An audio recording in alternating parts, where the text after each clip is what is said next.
Warning! Hey, dumbass! This show is called The Offenders. So if you hear something that offends you, then we are doing our fucking job. So quit crying. Love the Offenders.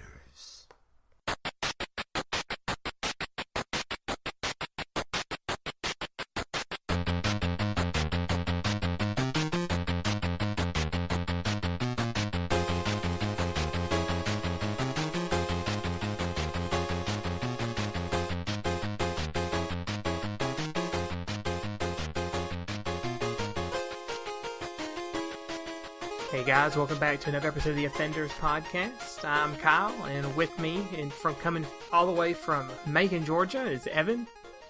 Hey everybody, I'm sitting on my couch. It's made of denim. It looks like a giant vest, a giant metal vest that should be covered in metal band patches. That's a nice segue. That's probably the best segue we've had in the entire podcast. Well, you know, I just don't like walking, so I just want to stand on something that has wheels on it. I think that would be the best segue we would ever have. Do you know the guy who made this segue died because of his segue going off a cliff? I didn't mean to laugh at that. No, it's hilarious for good reason. He drove his segue off a cliff by accident. Why didn't he just step off of the damn thing? I don't know. Oh, man. Well, anyway, this week's episode is not about segues. It's about a festival that me and Evan actually attended this week. Why don't you go ahead and tell everybody about it, Evan? Yes, we went to the Mayhem Festival. The Rockstar Energy Drink, I think, was who was responsible for putting it together. But they take a whole bunch of metal bands and split it up between 3 stages. And it's outside, and I think we had a pretty good time. Yeah, it was the first festival I've ever been to like that. And I'm not like a huge fan of metal music, but it was fun for the time that we were there. Yeah, and like... I thought, you know, while we were there, I was thinking, man, we should do something about outdoor festivals, because some of our listeners may have never been to one, so we should give them some tips and some stories and kind of talk about our experiences a little bit and kind of give them a heads up on if they ever want to go to a outdoor festival full of loud bands who sing about, you know, punching people in the face. Yeah, most definitely, because like I said, that was my first time ever going to one, and there's a ton of things I'd have done differently now that I know what to expect from one of them. Yeah, so a couple of things I wanted to throw out there is, like, first off, make sure there's 2 things you got to figure out. Number 1, are you going to be in a spot where it's general admission? And number 2, are you going to be in a place where you have a seat? Now, me, myself, I bought seats because I've been to this place before and I kind of knew the layout, but I'll get to that a little bit later. So you got to kind of figure out if you're going to be sitting down, and in that case, you don't really have to show up super early because your seat is your seat. And if somebody sits in your seat, you just tell security or you be a man and you kick the shit out of them. But if you're general admission, that means first come, first serve. So if it's one of those types of things, you're probably going to want to get there a little bit early and kind of stand in line to make sure that you get right up next to the stage, because that's where your best experience is going to be. Let's see, that's kind of what we had. Like, the person I went with, like me and Evan didn't plan to go together. It was kind of like we both were planning to go separately, and then, we're both here, so we kind of hung out while we were there. Yeah. But the person I went with, she won tickets from a radio thing that she had done, and they were general admission for the lawn. But when we looked at it, it didn't look like it really mattered, because, like, if you had seats, you could sit down. The lawn, you just had the huge lawn to go sit on, and it wouldn't have mattered. Plus, that was for the main stage. Everything else was just stand wherever the fuck you're at whenever you get there. If you want to push yourself to the front, you could. In the dust and fucking rocks. Yeah. Oh man, it was like when I left, I blew my nose. I went to a restaurant and they had napkins there, and I blew my nose, and it was completely fucking black from all the dust that I inhaled. Yeah, same thing here. I have a feeling that's probably why I ended up having a headache for the next 2 days, was all the damn dust.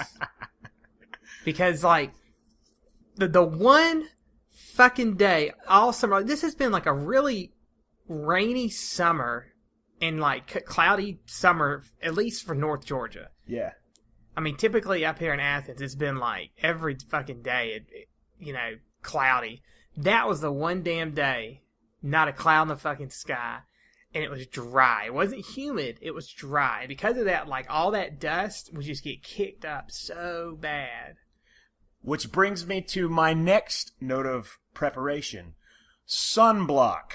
Yes. Now, let me tell you how much of an idiot I am, in case you haven't already assumed. I had a thing that looked like a little bottle of chapstick in my car for months, you know. So I was like, I got this covered, I'm good. So I show up there and I open the top up and it looks like chapstick. And I'm like, oh, fuck. This is supposed to be like a liquid. So I have to like break off these little chunks of wax and wipe them on my nose. And I'm just, at this point, it's like, I've already gone this far. I can't turn around. I just have to put this stupid wax shit on my face. Well, luckily enough, a lot of the people there were really cool. And one guy actually gave me some sunblock, which really saved my ass. Also, you're going to want to go to your local pharmacy and buy some after sun lotion, which will also help you. Like, even if you didn't put on a lot of sunblock, that kind of like helps moisturize it before it gets too terrible. And my sunburn only lasted for a day and a half, and then I hopped into a hot shower, because before that, I was just taking super cold showers, which was awesome, but it's not for everybody, to say the least. I've never heard of this after sunblock. But it makes sense. Like, I've heard of people putting on, like, aloe or some other kind of moisturizing thing afterwards. Yeah. But make sure you bring some. Yeah, see, we had sunblock. We put on sunblock and stuff, but it's one of those things, like, you never know when is enough or not enough sunblock. So I put it all on my arms and on my legs, and I put it on my face, and I put it on top of my head because I'm mostly bald and stuff from where I shave my head. But my fear was my neck, so I always put, because that's whenever I get sunburned, it's my neck and my shoulders. But see, I didn't have that problem this time, because when we got there, she was like, "Why don't we buy these headbands and just keep them soaking wet the entire time and put them on our heads or our necks?" I'm like, that's a good idea. So I kept one on my head, and then she kept hers on her neck. So neither one of us got sunburned there. I got sunburned right on my nose. That was it, and it was bad. Like, it was peeling really bad earlier this week. It's still kind of peeling now, but that was probably. I was surprised. I thought I'd have worse sunburn. I thought I'd have it on my arms and hands and stuff too, but I didn't. But yeah, most definitely lather up the sunscreen and take it with you inside. That was what I didn't do. I left it out in the car. I should have brought it with me and just kept putting it on, because you'll sweat it off. Yeah, and everybody knows that I love hooded sweatshirts. So that is my form of sunblock. So I just had on a long sleeve sweatshirt. The only fucking person in the entire crowd that had a sweatshirt on, by the way. But I'm pretty used to that. But the point is, you want to make sure that you're covered. If you don't want to wear a long sleeve shirt or a hoodie, make sure you bring some sunblock, because you will get burned and it'll be bad. You can, if you're not there to headbang, by all means, bring sunglasses, a fucking hat or something like that. But if you try to headbang with those on, your cranial accessories will more than likely be damaged. Yeah, you'll lose that shit real quick, unless you got somebody to hold it for you while you go in. Yeah, just hire a ninja to watch you and wait for those glasses and hat to fly off, and he'll just grab them as soon as you start headbanging. Yeah, I don't know how you could do it wearing the hoodie, because it was so damn hot, and I was just sitting there thinking, like, God, you must be just sweating like a fucking pig. Well, see, the cool answer is, I'm getting ready to go to hell. But the real answer is, I go fucking running out in the heat all day long, pretty much every day, if not every other day anyway, so it wasn't really all that hot to me. I was kind of used to it because I always go out and running. Another thing, if this is going to be a metal festival that you go to, you can never put too much sunblock on your face, because eventually it's going to look like corpse paint. So you'll just look like you're there to see your favorite black metal band. Hey, that's actually a really good idea. I hadn't thought of it like that. Just get a little black lipstick and just like kind of with your finger put an inverted cross in your head or something, and you'll be good to go, man. Yeah, now I want to make a metal band that's called UV666. Oh, that would be awesome. Let's start working on that immediately. Yeah. I can't play any instruments or sing, though, so I don't know what I'll do. I can play tambourine. Sing. You can. I've heard you yell before. You could do it. You've got it, man. Yeah, that's another thing. I don't know how people do that. Like, the yelling and stuff for so long. My throat's usually, like, raw after maybe 5 or 10 minutes of it.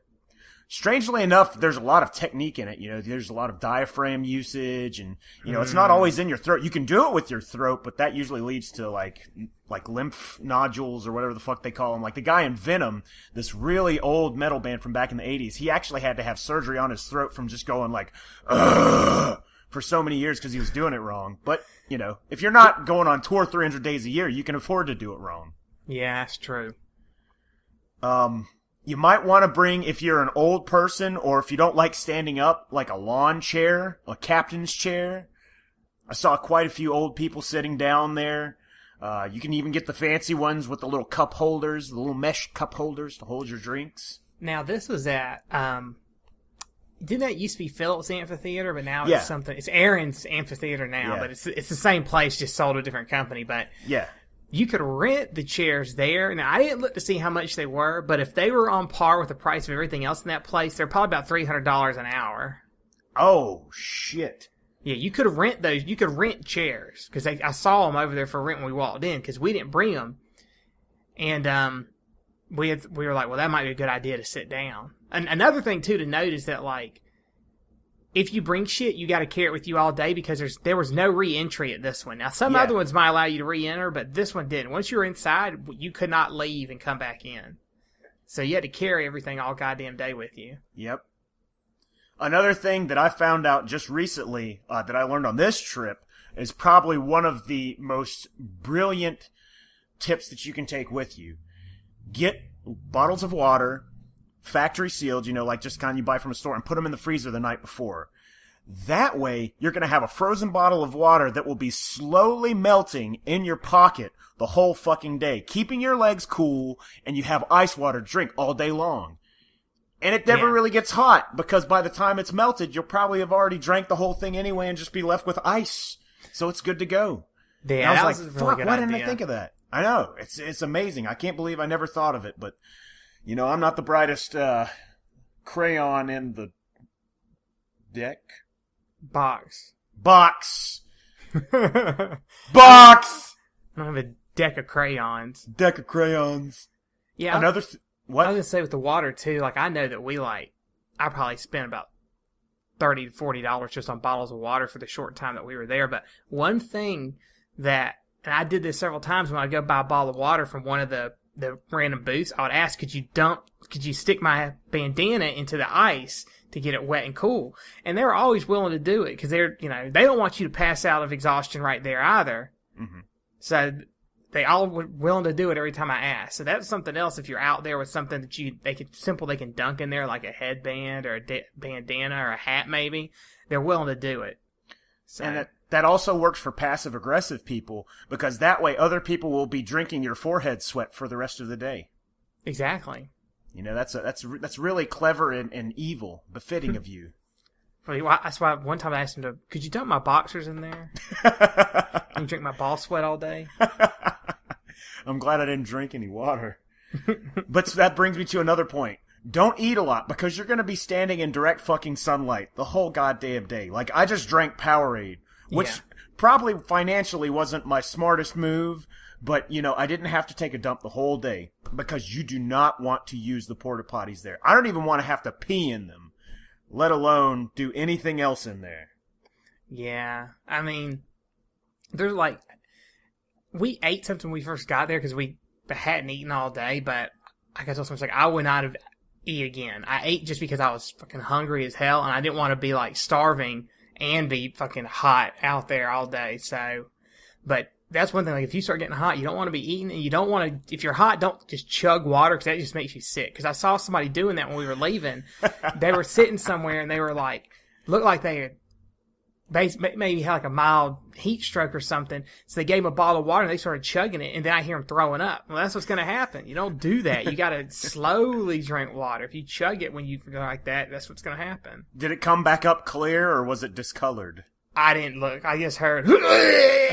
I was like, Vomiting is like one of the funniest things in the world until you get hit by the smell. Because Well, people look so dumb and it sounds so funny. Well, it's funny until it's happening to you, basically. It's funny until you're the one vomiting also. Dude, I'm not gonna lie. The first 2 or 3 times I vomit, I still laugh. I'm still gonna laugh because I realize I probably look like an idiot. But by number 4, when I'm like throwing up out of my nose and my head feel like it's gonna blow up, no more after that. Nah, it's been a long time since I've thrown up, but not something I think is funny when I do it at all. Oh, Go another on, thing. Go ahead. I said, do you go like into full body convulsions? Just like, you're like everything's shaking as your whole body's going and everything? No, mine's usually pretty calm. It's usually just like me trying to find some place that is not, somebody's floor or car, and then just throwing up. No shaking, just like the fucking, you go to Burger King and you put your cup under the soda dispenser. It's just like that, just whoosh. But enough Fair about enough. the physics of throwing up, if you will. Let's talk about something else that is super important. 99% of the time when you go to a concert, not every band is going to be awesome. So, in cases like that, you want to find some shady spots to go sit down. Yeah. Now, Kyle was fucking on top of that, because when I found him, he had already fucking set up tent. He was there with his buddy, and they were already hanging out in the shady spots. Oh, yeah. I'm one for finding a place to not be uncomfortable. And there were some really shitty bands there, but we'll get to that in a minute. Another thing, specifically for the people who listen here in Georgia, Lakewood Amphitheater, Aaron's, Best Buy, whatever the fuck you want to call it, it's an amphitheater. So, of course, there's going to be lawn seats like he was talking about earlier, but my advice to you is drop an extra $20 and get the seats out of the sunlight, because you can get lawn seats, but if you pay another $10 or $20, you can actually sit down under the amphitheater and just enjoy the show without the sun kicking your ass for the rest of the fucking day. But here's the thing, this is my argument about that, because this is the way the festival is set up. Maybe for another thing it might be okay, but for the way this was, where there's multiple stages, the main stage was not used until 6 o'clock, if I remember correctly. Yeah, I was right about 6 o'clock. So, I mean, I'm not saying you shouldn't get seats, but like, that by that point, if you're just coming for that, the sun's not going to be that big of a problem. You've only got another maybe 2.5 hours of it. Unless you're like me and the sun fucking hates your existence. Well, that's true. Yeah.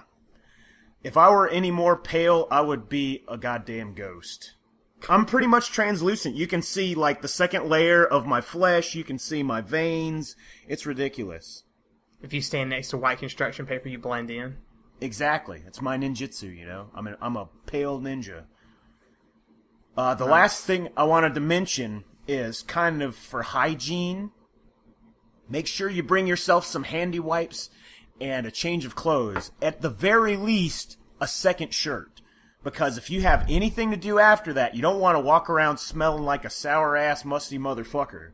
So bring some handy wipes, because you're going to sweat the whole day. Buy a shirt there, support the bands. That's what I would recommend to do. But make sure you have a change of clothes, because nobody wants to smell your ass after you've been standing in the sun all day long. Yeah, and they don't want to smell the weed that's on you for everybody's been smoking it around you either. Oh, man, Ian Mackay would be proud of me, because my straight edge anger meter was fucking way past the top. Because, it pisses me off so much. It'd be one thing, I wouldn't really care. I don't care if people smoke weed. I know it doesn't really, it's not that big a deal. But it is a big deal for people who don't want to smoke weed but are stuck smelling it because you're smoking it in a fucking open environment. Yeah. But I agree. was cool. I didn't kick anybody's ass, but I really wanted to. Don't be that dickhead, okay? Because there's a lot of people who are not as nice as me, who will just be like, you know what? Weed smells like armpits and fucking spring onions, so I'm gonna kick your ass because I don't want to smell like shit for the rest of the day. Yeah, the person was with me, had never really smelled it before, but when she did, and she realized what it was when I made a comment, she was like, God, how could you smoke that if it smelled like that? I was like... It smells like a pine tree took a shit after eating Taco Bell. That's what pot smells like. That's a very, very good description. It's almost smells like a nice tree, but then it immediately smells fucking like shit and onions and just... it's stupid. But that's just my opinion, not the opinion of the Offenders podcast. There's another thing I'd like to... One last thing to make a note about in the same context as with smoking pot at this thing. If you go, there are people selling beer. That is the last thing you should be drinking out in that heat. Every time I'd see somebody... Now, I'll say this. Most people weren't drinking beer. And you could tell the people who go to a lot of these, because they had bottles of water, Gatorade, Powerade. That's what they were drinking. Yeah. But I would see people every now and then with like beer. I was just like, how in the fuck can you sit here and drink that in this heat? I mean, that shit is just disgusting. It's called being an alcoholic. I don't know. I guess it's one of those things like some people just want to get fucked up, and that's all that is. But still, no, just drink.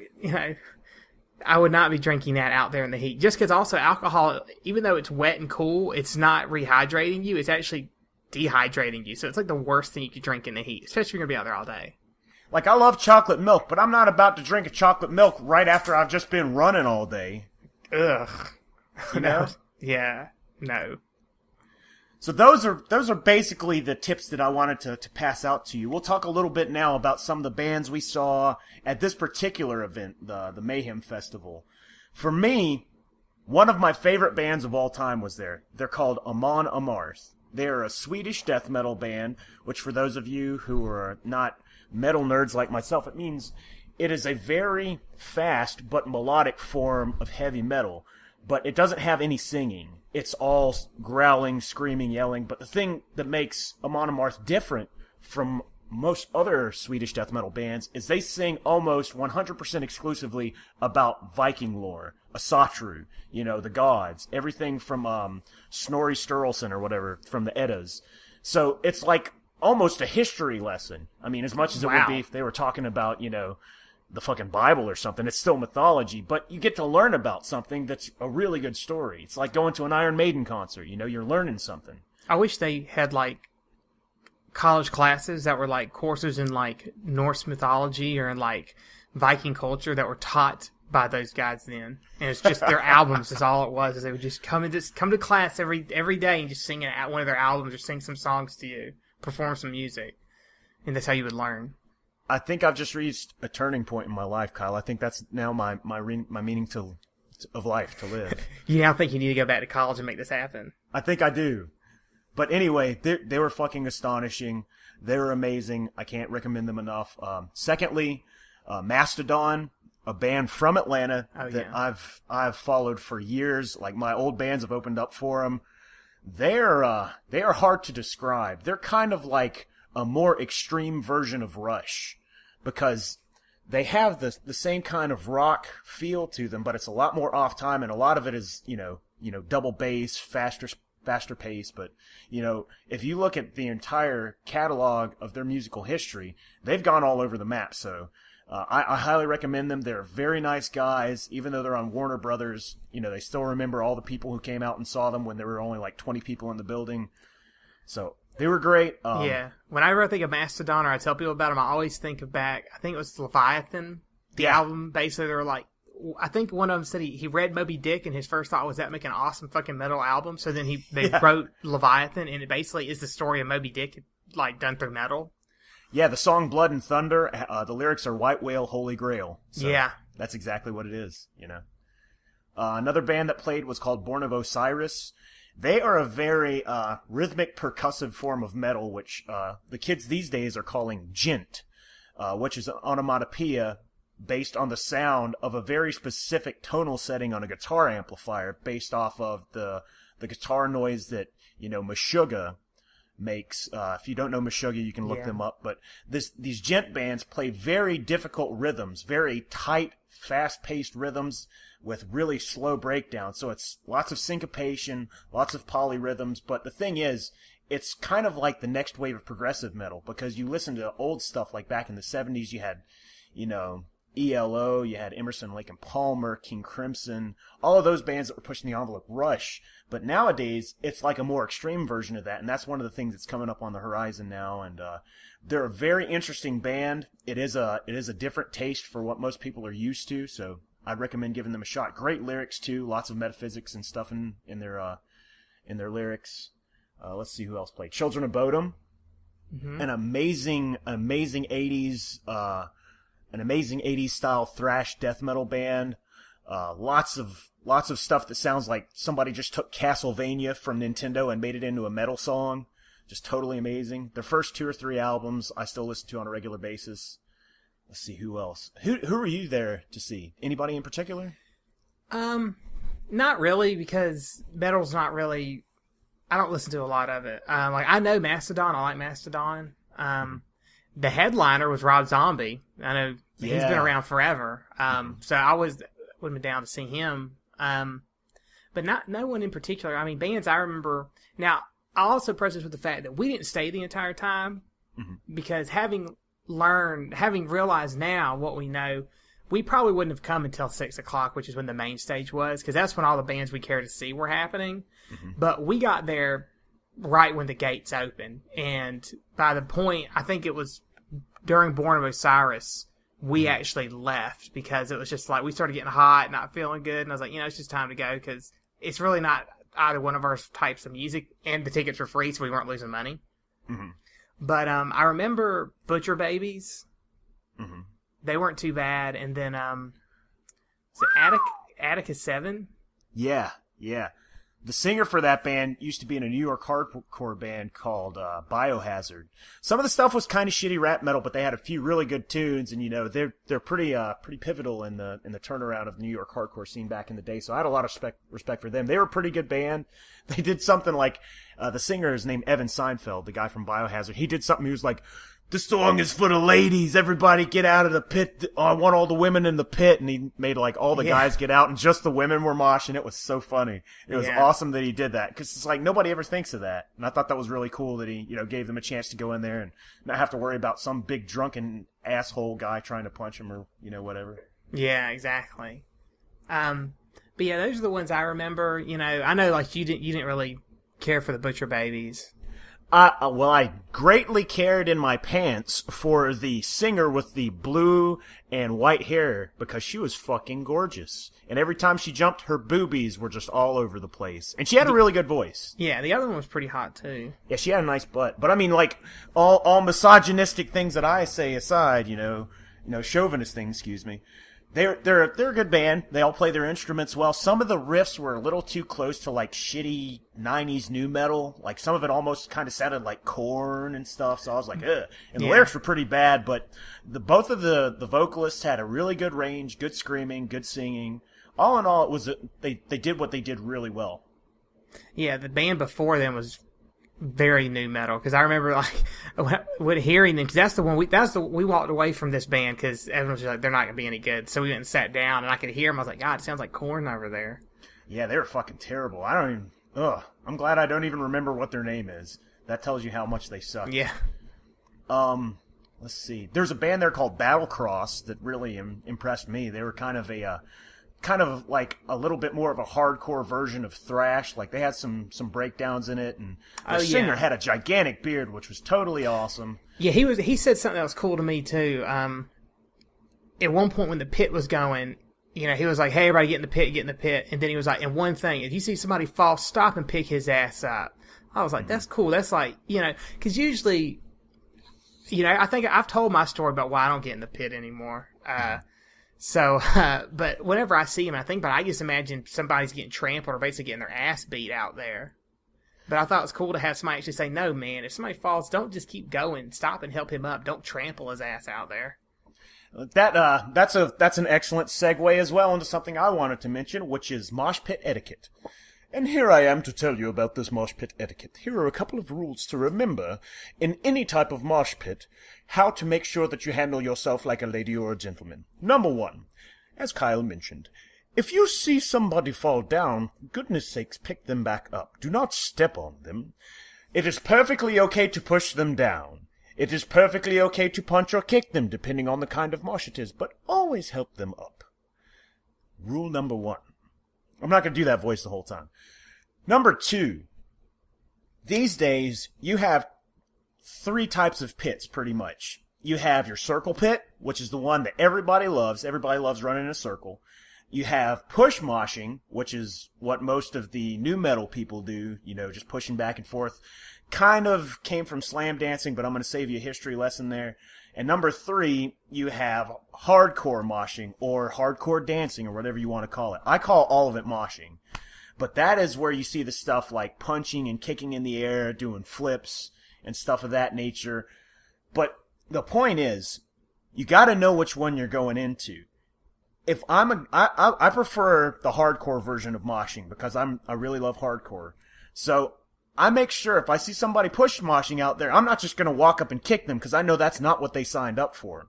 At the same time, I would hope that they would extend that courtesy to me, but for whatever reason, the shit never fucking works. Like, when Born of Osiris was playing, I was moshing and, I was doing a move that I like to call picking up the change. If you want to know what it looks like, just fucking ask somebody at a hardcore show. Well, some asshole just runs over and pushes me right over, and I wasn't bothering nobody, and it pissed me off really bad. I got up, I said, I don't want to get kicked out of this place for beating the shit out of this guy before Mastodon and Amon Amarth come on stage, so I'm going to let it go. But the point is, not everybody has fun the same way. Not everybody headbangs, not everybody push moshes, not everybody hardcore dances. So, if you see somebody doing something that is not what you're doing, don't assume that they want to do what you are doing. Give them room, set up a different pit, something like that. That way everybody can have fun, and that's probably about 80% of why we have fights at shows, is because people just don't understand that dynamic. There are different types of ways of enjoying yourself. Yeah, and it's, even just having seen it, it's obvious to see that there are some people who, they're just in there to push people around. They just want to bump into each other and stuff like that, or jump or whatever. But then there's people like you're talking about, who are actually, they're throwing kicks and punches and stuff like that. And I can see both sides getting angry at the other when they start doing what they're doing, and they're like, that's not what I want to do. You know, like you said, you get pushed over. Imagine somebody's just pushing people, somebody gets punched. He's going to get pissed. Mm-hmm. So... Because it's intentional hit, you know, that's the law. No intentional hitting, you know, if you, like, if I'm out there and I'm moshing and I'm throwing kicks and stuff, I'm not trying to kick other people, I'm just kicking. If they get kicked, if I get kicked, if I get knocked out, I'm okay with that because I signed up for it. I'm going into a place where there are arms and legs flailing everywhere. I know what I'm getting into. But if you see somebody and you just want to be a dickhead because they're not having the same type of fun that you are, and you try to ruin that for them, that's when you get your ass beat. Because not everybody is going to be as patient and understanding as I am. Because I'm an old man and I realize not everybody sits down and thinks about shit like I do. Yeah, you are an old man. I knew it, son! I knew it. And, let's see, there was some... Oh, I meant to say, I wanted to stay around and watch Rob Zombie because I fucking love White Zombie back in the day. Some of the Rob Zombie stuff is good by itself, but I didn't actually stay for the whole show. I ended up leaving right after Mastodon because... we didn't eat anything the whole day, and we did not want to stay for Five Finger Death Punch, because I am not a fan. They're good for what they do, but totally not my style. You know, it's funny you say that, because like everybody at the show, when I would mention them, would almost laugh. It was like they're a joke that they're here, and I'm like, I've never heard of them, but then I don't follow metal that much. So how can I say this without seeming insulting? They're the band that companies push because it's like tepid water, you know? It's not going to burn you. It's not going to cool you off. It's just there. They're a very bland form of metal. You know, you could hear them on pretty much any conglomerate radio station. Okay. They'll do covers of rock songs. I think they did like a Leonard Skinner song or something, but all the stuff that they do is just safe, you know? They're easier to sell to the norms. Yes, exactly. It's like Pantera Light, you know. Okay. No offense to Pantera, but that's just as close as I can get to it. They kind of play heavy stuff, but then they have like really shitty sung choruses and just not my style. But some people don't just hop straight into black metal, so they got to have their gateway, you know, band, and that's a good gateway band. But you got to realize that there's far better bands out there. But that's an entirely different rant, and I won't go off onto that. Fair enough. So, now we're seeing we're pushing time a little here. I wanted to pose a question to you. What was the one thing that you saw at this festival that completely blew your mind? Do you need some time to think? Yeah, you go ahead with yours. I know you got something. Yeah, this fucking moment was worth the entire price of the ticket that I paid. I'm walking to the bathroom, and at this place that we went, the vendors for food and beer and clothing and the bathroom are all in the same area. So I go all the way across the area, and I get there. And as I'm walking by the vendors, I see this little goth girl. She has like platinum white hair, super long, her skin's super pale, black shirt, black skirt, big ass black boots, the whole shebang. She's standing there with her boyfriend, and their backs are to me. I can't really see them too well, but they're standing in line at a vendor. So I'm figuring they're buying some fucking awesome metal beer like Demonic Bloodlust Indian Pale Ale or fucking Goat Lord Stout Ale or whatever the fucking micro brews or, whatever. Something like that. Well, she turns around and I see this gigantic fucking cup with French fries drawn on the cup. With French fries coming out of the cup. This is like a gas station 32-ounce cup of fucking French fries. And I look up at her face, the palest face I've ever seen, black eyeliner, black lipstick, and the biggest fucking happy, smiley face I've ever seen, wide-eyed, like a kid at Christmas. And I fucking lost it. I almost fell over, laughing my ass off. And she sees me laughing, and she locks eyes with me, and she goes, I love French fries! And I was like, oh, shit! Goth girl loves French fries. She's not gonna kill herself. Yes, you love French fries, girl, and you stay hot, and I'm gonna go piss. And man, I don't know if I will ever see that kind of paradox again in my life, because last I checked, goth people don't smile all that much, and especially, they don't love French fries. To my knowledge, I mean, am I wrong about that, Kyle? I haven't really done any anthropological studies into the goth culture to really know, but I'm pretty sure, I mean, those were, knowing what those French fries taste like, because I had some, they were pretty damn good, so I can understand the smile for those French fries. Also, it could have been the only thing she's ever eaten, because was she like a wafer girl? Yeah, she was super skinny. Oh, that's probably what it was. She probably hadn't eaten. She was saving all her food for like one day in the month, and it just happened to be that day. That's probably what it was. That would explain the Christmas-esque excitement on her face, because it's one day a year when she gets to eat French fries. Exactly. And it just so happened to be. I mean, it was like the best of everything. That's why she was smiling. The best of her whole year happened in one day. And so she got all her happiness out, so for the rest of the year, she can just frown and just be a fucking sadness pile. Dude, no matter what happens for at least 2 months, no matter how bad my life gets, I will remember her smile and that voice, I love French fries! She looked like a fucking living anime character. Also, side note, how the fuck did some of Germany's greatest warriors, most ruthless warriors, get mixed up with the same word as people who listen to The Cure and Susie and Banshees and fucking the Smiths and shit?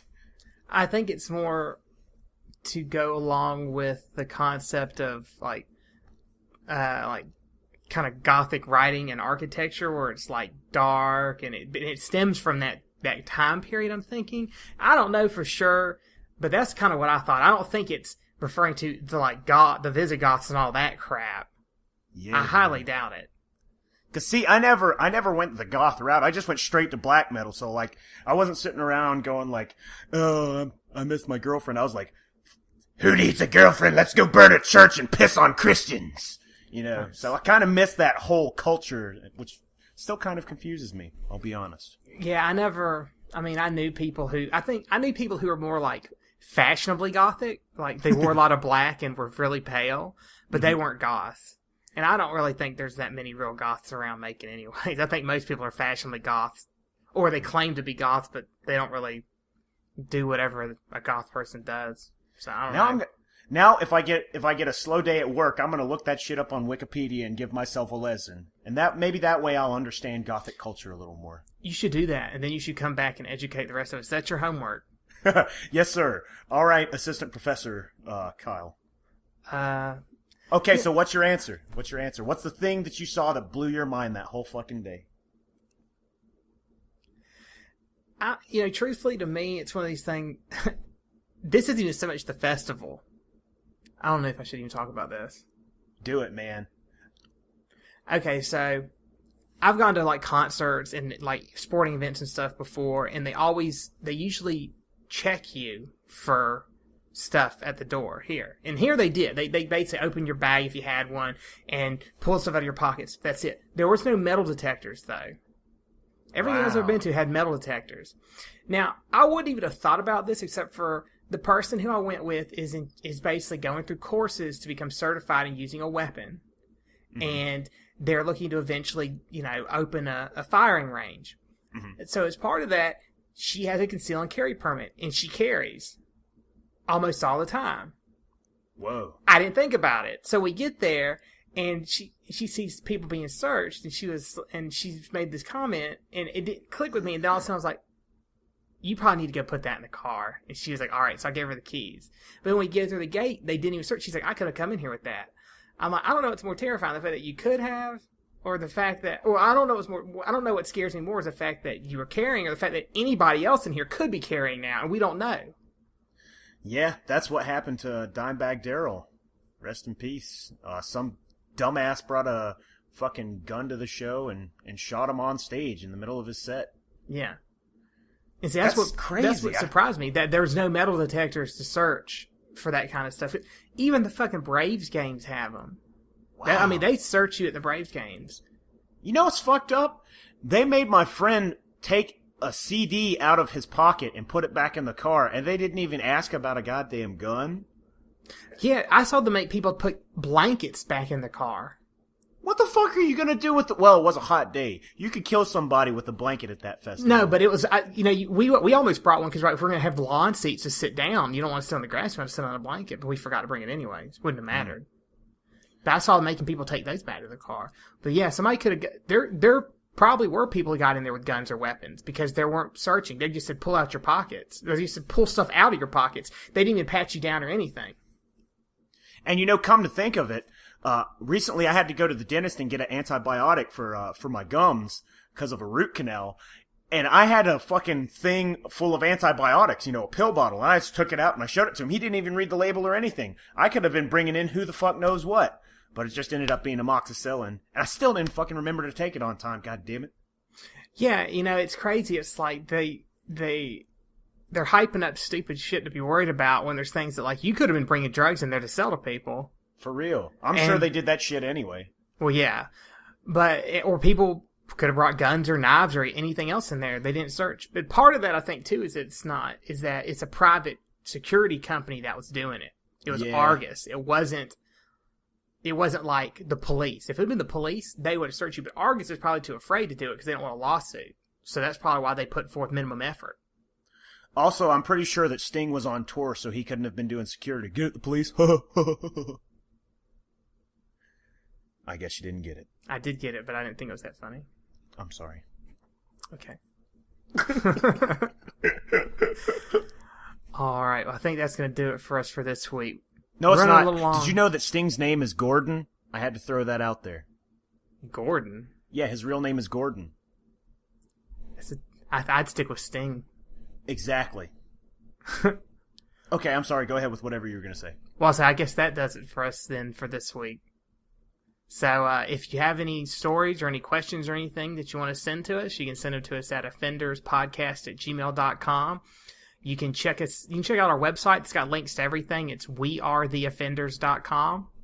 So if you want to get a link to the iTunes or to the YouTubes or to the emails or any of the other stuff we got going, you can check it all out there.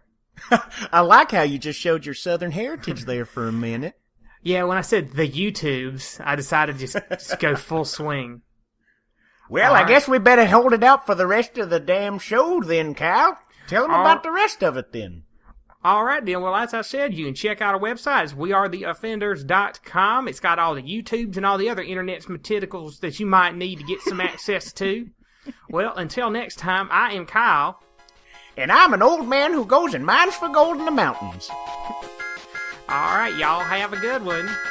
Listen to Strife.